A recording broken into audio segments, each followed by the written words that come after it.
ಬಂದಿರುವಂತದ್ದು. S, ರಾಜ್ಯ ಒಕ್ಕಲಿಗರ ಸಂಘದಲ್ಲಿ ಹಾಗಾದ್ರೆ ನಿಜಕ್ಕೂ ಭ್ರಷ್ಟಾಚಾರ ನಡೆದಿದ್ಯಾ? ನೇಮಕಾತಿ ಹೆಸರಲ್ಲಿ ಕೋಟಿ ಕೋಟಿ ಹಣವನ್ನ ಲೂಟಿ ಮಾಡಲಾಗಿದ್ಯಾ? ಒಕ್ಕಲಿಗ ಶಿಕ್ಷಣ ಸಂಸ್ಥೆಗಳ ನೇಮಕಾತಿಯಲ್ಲಿ ಅಕ್ರಮ ಆಗಿದ್ಯಾ? ನೋಡಿ, ನೂರಾರು ಕೋಟಿ ಹಣ ಹೊಡೆದ ಅಧ್ಯಕ್ಷ ಶ್ರೀನಿವಾಸ್ ಒಂದು ಹುದ್ದೆಗೆ 10 ರಿಂದ 20 ಲಕ್ಷ ರೂಪಾಯಿ ಲಂಚವನ್ನ ಪಡ್ಕೊಂಡಿದ್ದಾರೆ ಅನ್ನುವಂಥ ಗಂಭೀರ ಆರೋಪ ಕೇಳಿ ಬಂದಿದೆ. ಅಕ್ರಮ ಭ್ರಷ್ಟಾಚಾರ ಪ್ರಶ್ನಿಸಿದ್ದ ನಿರ್ದೇಶಕರಿಗೂ ಕೂಡ ಬೆದರಿಕೆಯನ್ನ ಹಾಕಿದ್ದಾರೆ. ಒಕ್ಕಲಿಗ ಸಭೆಯಲ್ಲಿ ನೇಮಕಾತಿ ಅಕ್ರಮದ ಬಗ್ಗೆ ಗಲಾಟೆ ನಡೆದಿದೆ. ನೋಡಿ, ಕೂಡಲೇ ತಪ್ಪಿತಸ್ಥರ ವಿರುದ್ಧ ಕ್ರಮಕ್ಕೆ ಉಮಾಪತಿ ಶ್ರೀನಿವಾಸ್ ಗೌಡ್ರು ಆಗ್ರಹವನ್ನ ಮಾಡ್ತಾ ಇರುವಂತದ್ದು. ನೆನೆಯೆಲ್ಲ ಇದೇ ಸುದ್ದಿ. ಆಕ್ಚುಲಿ ಹೇಳಬೇಕು ಅಂತಂದ್ರೆ ರಾಜ್ಯ ಒಕ್ಕಲಿಗರ ಸಂಘದಲ್ಲಿ ಭಾರಿ ಭ್ರಷ್ಟಾಚಾರ ಆರೋಪ, ನೇಮಕಾತಿಗೆ ಕೋಟ್ಯಾಂತರ ರೂಪಾಯಿ ಲಂಚವನ್ನ ಕೇಳಿದ್ದಾರೆ. ನೋಡಿ, ಸಂಘದ ನಿರ್ದೇಶಕ ಉಮಾಪತಿ ಶ್ರೀನಿವಾಸ್ ಗೌಡ ಅವರು ನೇಮಕಾತಿ ಪ್ರಕ್ರಿಯೆಯಲ್ಲಿ ಭ್ರಷ್ಟಾಚಾರ ನಡೆದಿದೆ ಅಂತ ಆರೋಪವನ್ನ ಮಾಡಿದ್ದಾರೆ. ಸಂಘದ ಆಡಳಿತದ ವಿರುದ್ಧ ಬಹಿರಂಗವಾಗಿ ಸಿಡಿದೆದ್ದಿದ್ದಾರೆ. ರಾಜ್ಯ ಒಕ್ಕಲಿಗರ ಸಂಘದಲ್ಲಿ ಭಾರಿ ಭ್ರಷ್ಟಾಚಾರ. ನೋಡಿ, ಎಲ್ಲೆಲ್ಲಿ ಹೇಗೆಲ್ಲ ಭ್ರಷ್ಟಾಚಾರವನ್ನ ಮಾಡ್ತಾರೆ ಅಂತ. ಈಗ ರಾಜ್ಯ ಒಕ್ಕಲಿಗರ ಸಂಘದಲ್ಲೂ ಕೂಡ ಭ್ರಷ್ಟಾಚಾರ ಆಗಿದೆಯಂತೆ. ನೂರಾರು ಕೋಟಿ ಹಣವನ್ನ ಲಪಟಾಯಿಸಿದ್ದಾರೆ ಅಂತ ಶ್ರೀನಿವಾಸ್ ಗೌಡ್ ಅಂದ್ರೆ ಉಮಾಪತಿ ಶ್ರೀನಿವಾಸ್ ಗೌಡ್ರು ಒಂದು ಕಡೆ ಆರೋಪವನ್ನ ಮಾಡ್ತಿದ್ದಾರೆ. ನಿನ್ನೆ ಫುಲ್ ಹೈಪಲ್ಲೇ ಧ್ವನಿಯನ್ನ ಎತ್ತೋದ್ರ ಮುಖಾಂತರ ಡೈಲಾಗ್ಗಳ ಮೇಲೆ ಡೈಲಾಗ್ ಅನ್ನು ಬಿಟ್ಟಿದ್ದಾರೆ. ಒಂದು ಹುದ್ದೆಗೆ 10 ರಿಂದ 20 ಲಕ್ಷ ರೂಪಾಯಿ ಲಂಚವನ್ನ ಪಡ್ಕೊಂಡಿದ್ದಾರಂತೆ. ಅಕ್ರಮ ಭ್ರಷ್ಟಾಚಾರ ಪ್ರಶ್ನೆ ಮಾಡಿದ್ದಾರೆ. ನಿರ್ದೇಶಕರಿಗೂ ಕೂಡ ಬೆದರಿಕೆಯನ್ನ ಹಾಕಿದ್ದಾರೆ ಅಂತ ಹೇಳಲಾಗ್ತಾ ಇದೆ. ಗಮನಿಸ್ತಾ ಇದ್ದೀರಿ ಉಮಾಪತಿ ಶ್ರೀನಿವಾಸ್ ಗೌಡ್ರು ಏನ್ ಮಾತಾಡಿದ್ರು ಸಭೆಯಲ್ಲಿ ಅಂತ. ನೀವೊಂದು ವಿದ್ಯಾಸಂಸ್ಥೆ ನಡೆಸ್ತೀರಿ, ರೇಣುಕಾ ಪ್ರಸಾದ್ ಸರ್ ನಡೆಸ್ತಾರೆ, ಪುಟ್ಟಸ್ವಾಮಿ ಅವರು ನಡೆಸ್ತಾರೆ, ನಮ್ಮಲ್ಲಿ 10 ಜನ ಡೈರೆಕ್ಟರ್ ವಿದ್ಯಾಸಂಸ್ಥೆ ನಡೆಸ್ತಾರೆ. ನಿಮ್ ಸ್ಕೂಲ್ ಕಾಲೇಜ್ ಯಾಕೆ ಈ ತರದ್ದು ಟೀಚರ್ಗಳನ್ನ ಸೇರಿಸ್ಕೊಡಲ್ಲ? ನಿಮ್ ಕಾಲೇಜ್ಗೆ ಕ್ವಾಲಿಟಿ ಅವ್ರು ಬೇಕು. ಒಕ್ಕಲಿಗರ ಸಂಘಕ್ಕೆ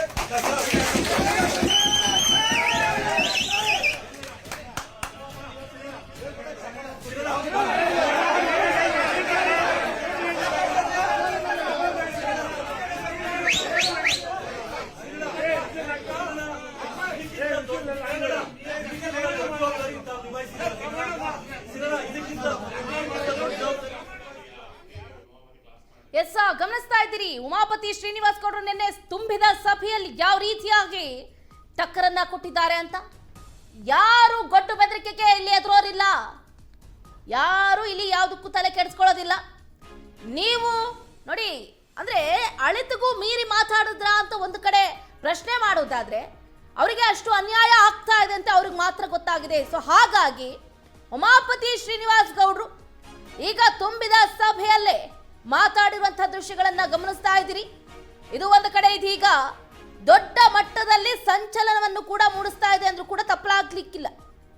ಯಾಕಂತಂದ್ರೆ ನಾನು ಎಣ್ಣೆ ಹೊಡ್ಕೊಂಡು ಮಾತಾಡ್ತಾ ಇಲ್ಲ. ನಾನೇನಾದ್ರೂ ಎಣ್ಣೆ ಹೊಡ್ಕೊಂಡು ಮಾತಾಡಿದ್ರೆ ಇಲ್ಲಿ ಯಾರು ಕೂಡ ಕುತ್ಕೊಳ್ಳೋದಕ್ಕೆ ಸಾಧ್ಯನೇ ಇಲ್ಲ. ಅಲ್ಲಿ ಇದ್ದಂಥವ್ರು ಹೇಳ್ತಾರೆ, ನೀವು ಎಣ್ಣೆ ಹೊಡ್ಕೊಂಡು ಬಂದು ಮಾತಾಡಬೇಡಿ, ಇಲ್ಲಿ ಸುಮ್ಮನೆ ಕುತ್ಕೊಳ್ಳಿ ಅಂತ ಹೇಳ್ತಾರೆ. ಅದಕ್ಕೆ ಉಮಾಪತಿ ಶ್ರೀನಿವಾಸ್ ಗೌಡ್ರು ಹೇಳ್ತಾರೆ, ನಾನೇನಾದ್ರೂ ಎಣ್ಣೆ ಹೊಡ್ಕೊಂಡು ಅಂದ್ರೆ ಡ್ರಿಂಕ್ಸ್ ಮಾಡ್ಕೊಂಡು ಏನಾದ್ರೂ ಬಂದಿದ್ರೆ ಇಲ್ಲಿ ಒಂದು ಕ್ಷಣ ನಿಮ್ಮನ್ನ ಇಲ್ಲಿ ಕುತ್ಕೊಳ್ಳೋದಕ್ಕೆ ಬಿಡ್ತಾ ಇರ್ಲಿಲ್ಲ, ನಾನು ನೀವೇ ಹೊಡೋಗ್ಬಿಡ್ತಿದ್ರಿ, ಆ ರೀತಿಯಾಗಿ ಇರ್ತಿತ್ತು ಆ ಸಂದರ್ಭ ಅಂತ ಹೇಳ್ತಾ ಇದ್ದಾರೆ. ನೋಡಿ, ಸಂಘದ ಆಡಳಿತದ ವಿರುದ್ಧವೇ ಬಹಿರಂಗವಾಗಿ ಸಿಡಿದಿದ್ದಾರೆ. ಗಮನಿಸ್ತಾ ಇದ್ರಿ ದೃಶ್ಯಗಳನ್ನ. ಒಂದು ಹುದ್ದೆಗೆ 10 ರಿಂದ 20 ಲಕ್ಷ ರೂಪಾಯಿ ಲಂಚ ಅಂದ್ರೆ ಯಾರಪ್ಪನ ಮನೆಯಿಂದ ತರೋದು? ಯಾರಪ್ಪನ ಮನೆಯಿಂದ ತರೋದು? ಯಾರು ತಲೆ ಒಡ್ ತರೋದು? ಹಾಗಾದ್ರೆ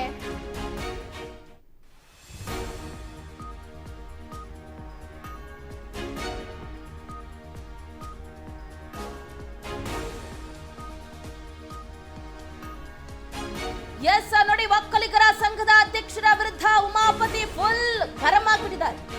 ಯದ್ವಾ ತದ್ವಾ ಮಾತಾಡ್ತಿದ್ದಾರೆ. ಎಷ್ಟು ಅಂತ ತಡ್ಕೊಳ್ಳೋದು? ಅನ್ಯಾಯದ ಮೇಲೆ ಅನ್ಯಾಯ, ಅನ್ಯಾಯದ ಮೇಲೆ ಅನ್ಯಾಯ ಆಗ್ತಾ ಇದೆ ಅಂದ್ರೆ ಯಾರು ತಾನೇ ಸುಮ್ಮನೆ ಇರ್ತಾರೆ? ಒಂದಲ್ಲ ಒಂದು ದಿನ ಧ್ವನಿ ಎತ್ತುತ್ತಾರೆ. ಆ ಸಂದರ್ಭ ಇದೀಗ ಉಮಾಪತಿ ಶ್ರೀನಿವಾಸ್ ಗೌಡ್ರು ತಂದಿರುವಂತದ್ದು. 487 28 ಸಿಬ್ಬಂದಿ ನೇಮಕಾತಿಯಲ್ಲಿ ಭಾರಿ ಅವ್ಯವಹಾರ ಆಗಿದೆ. ಭಾರಿ ಅವ್ಯವಹಾರ ನೇಮಕಾತಿಗೆ 10 ರಿಂದ 20 ಲಕ್ಷ ರೂಪಾಯಿ ಲಂಚವನ್ನ ಪಡೆದಿದ್ದಾರೆ ಅಂತ ಹೇಳಲಾಗ್ತಾ ಇದೆ. ನೋಡಿ, ಯಾರಾದ್ರೂ ಬಡವರು ಬಗ್ಗರು ತಗೊಳ್ಳೋದಕ್ಕಾಗುತ್ತೇನ್ರಿ? ಲಂಚ ಕೊಟ್ಟು ಮಂಚ ಹತ್ತುವಂತಹ ಅವಶ್ಯಕತೆ ಏನಿದೆ? ಇಲ್ಲೇ ಹಂಗೆ ಆಗಿರೋದು. 10 ರಿಂದ 20 ಲಕ್ಷ ರೂಪಾಯಿ ಲಂಚವನ್ನ ಪಡೆದಿದ್ದಾರೆ ಅನ್ನುವಂತಹ ಆರೋಪ ಕೇಳಿ ಬಂದಿದೆ. ನೇಮಕಾತಿ ಅಕ್ರಮದ ಬಗ್ಗೆ ಪ್ರಶ್ನೆ ಮಾಡಿದ್ದಾರೆ ಉಮಾಪತಿ. ನೋಡಿ, ರೌಡಿಗಳನ್ನ ಬಿಟ್ಟು ಬೆದರಿಕೆ ಹಾಕ್ಸಿದ್ರ ಶ್ರೀನಿವಾಸ್.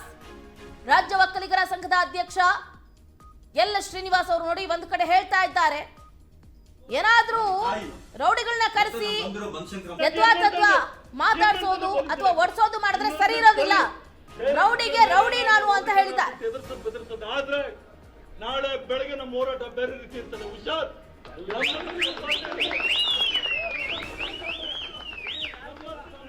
ನಮ್ಮ ಸಂಪಾದನೆ ನಾವು ತಿಂತಾ ಇದೀವಿ. ನನ್ನ ಹೆಂಡತಿ ಮಕ್ಕಳು ಹಾಕೋ ಬಟ್ಟೆ ನನ್ ದುಡ್ಡು. ಕೆಲವೊಬ್ಬ ಡೈರೆಕ್ಟರ್ಗಳು ಹಾಕೋ ಹೆಂಡತಿ ಮಕ್ಕಳ ಬಟ್ಟೆ ಕೂಡ ಸಂಘದ ದುಡ್ಡ್ರೆ.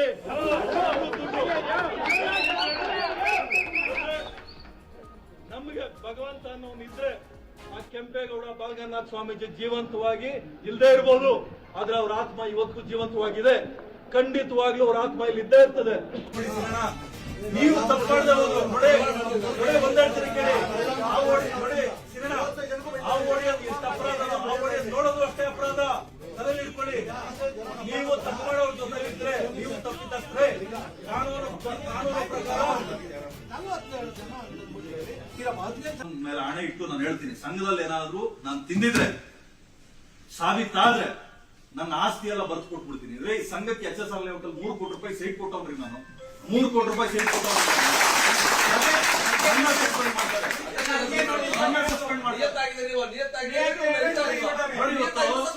ರಾಜಶೇಖರಣ ಪ್ರಾಮಾಣಿಕವಾಗಿ ಕೆಲಸ ಮಾಡಿರ್ತಕ್ಕಂಥ ರಾಜಶೇಖರಣ ಸುರೇಶ್ ಅಣ್ಣ ರಾಜೀನಾಮೆ ಕೊಡ್ತಾರೆ ಅಂದ್ರೆ ಯಾವ ಮಟ್ಟದ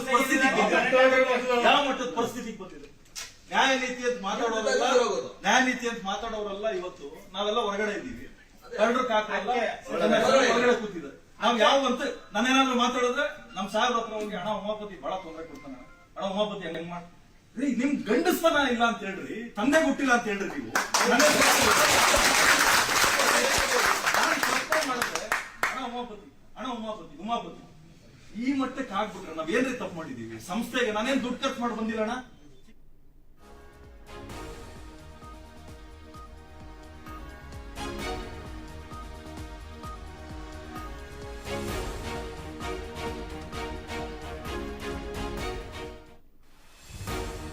ನೋಡಿ, ಗಮನಿಸಿದ್ರೆ ಈಗ ಒಬ್ಬೊಬ್ಬನಿಗೂ ಹುಟ್ಟಿದ್ರೆ ಹಿಂಗ ಮಾತಾಡ್ತಾ ಇರ್ಲಿಲ್ಲ.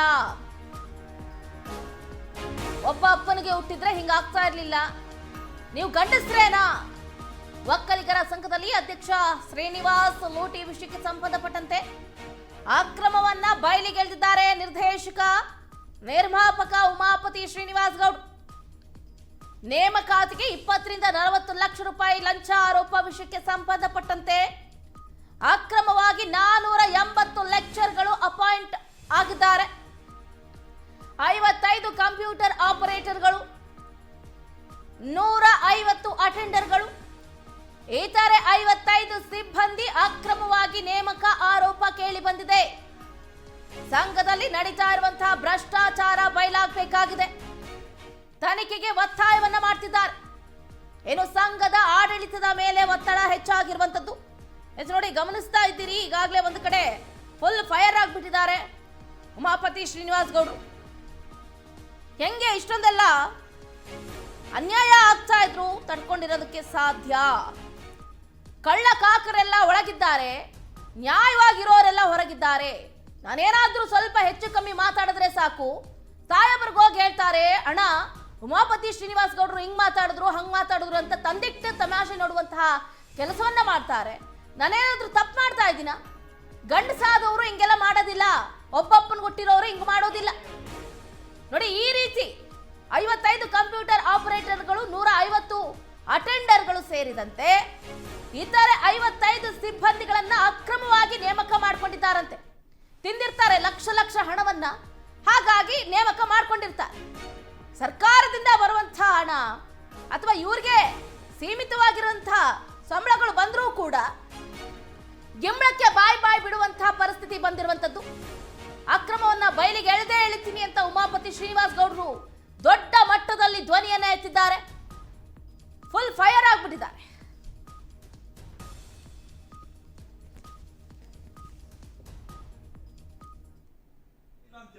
ತಂದೆ ಕೊಟ್ಟಿಲ್ಲ ಅಂತ ಹೇಳ್ರಿ ನೀವು. ಇವತ್ತಿಗೂ ನಾನು ಹೇಳ್ತೀನಿ, ಇವತ್ತಿಗೂ ನನ್ನ ತಾಯಿ ಮತ್ತೆ ನಾನು ನಂಬಿರೋ ಬನಶಂಕರಮ್ಮನ ಮೇಲೆ ಹಣೆ ಇಟ್ಟು ನಾನು ಹೇಳ್ತೀನಿ, ಸಂಘದಲ್ಲಿ ಏನಾದ್ರು ನಾನು ತಿಂದಿದ್ರೆ ಸಾಬೀತಾದ್ರೆ ನನ್ನ ಆಸ್ತಿ ಎಲ್ಲ ಬರ್ದು ಕೊಟ್ಬಿಡ್ತೀನಿ. ರೇ ಸಂಘಕ್ಕೆ HSR ಲೆವೆಲ್ 3 ಕೋಟಿ ರೂಪಾಯಿ ಸೈಟ್ ಕೊಟ್ಟವ್ರಿ ನಾನು. 3 ಕೋಟಿ ರೂಪಾಯಿ ಸೈಟ್ ಕೊಟ್ಟವ್ರಿ.